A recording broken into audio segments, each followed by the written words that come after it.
আসসালামু আলাইকুম, Maya's cooking and ব্লগে আপনাদেরকে স্বাগতম। আজকে আলু সিদ্ধ করে একটি মজাদার নাস্তার রেসিপি করে দেখাবো। সেজন্য আমি আলুটা সিদ্ধ করে খুব ভালোভাবে আলুটা হাত দিয়ে এভাবে ম্যাশ করে নিয়েছি।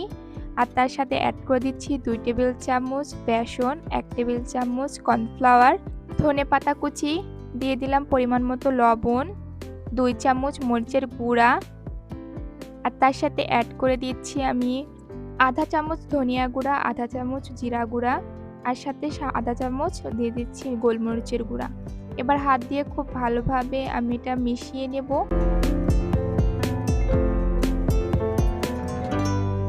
এবার একটি বেলনাতে আমি সামান্য একটু আটা ছিটিয়ে দিচ্ছি, যাতে আমি এই বেলার সময় এটা না লেগে যায়। সেজন্য ভালোভাবে আটাটা ছিটিয়ে নিচ্ছি এবং আটাটা খুব ভালোভাবে মিশিয়ে নিচ্ছি এবং খুব আলতোভাবে এটা আমি বেলে নেব। আস্তে আস্তে এটা বেলে নেব। আমি ঠিক ডোটা কতটা পুরুত্বের সাথে বেলে নিয়েছি সেটা দেখে বুঝতে পারছেন। এবার সমানের জন্য চারিপাশটা খুব ভালোভাবে আমি ছুরি দিয়ে কেটে নেব এবং আমি দেখতে পাচ্ছেন কিভাবে স্লাইস করে কেটে নিচ্ছি, সেভাবে স্লাইস করে কেটে নেব।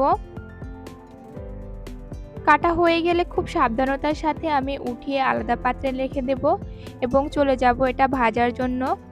ভাজার জন্য কড়াইয়ে আমি তেল দিয়ে দিলাম। যে পরিমাণ তেল দিলে এটা আমি ডুবো তেলে ভাজতে পারবো সে পরিমাণ তেল দিয়ে দিচ্ছি এবং সাবধানতার সাথে আমি এগুলো এক এক করে তেলের ভিতরে ছেড়ে দিচ্ছি।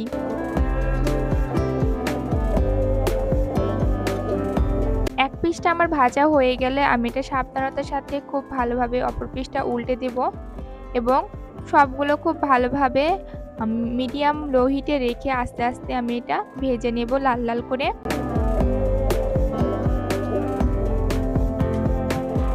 ভাজা হয়ে গেলে উঠিয়ে নেব। তো খুব সহজে তৈরি হয়ে গেল একটি ভিন্ন রকমের বিকালের নাস্তা। তো আমার ভিডিওটা যদি ভালো লেগে থাকে তাহলে আমার ভিডিওটাতে একটি লাইক দিয়ে দিবেন এবং পরবর্তীতে নতুন কোনো রেসিপি পাওয়ার জন্য আমার চ্যানেলটাকে সাবস্ক্রাইব করে পাশে থাকা বেল আইকনটি বাজিয়ে দিবেন। সে পর্যন্ত সবাই ভালো থাকবেন, সুস্থ থাকবেন। আল্লাহ হাফেজ।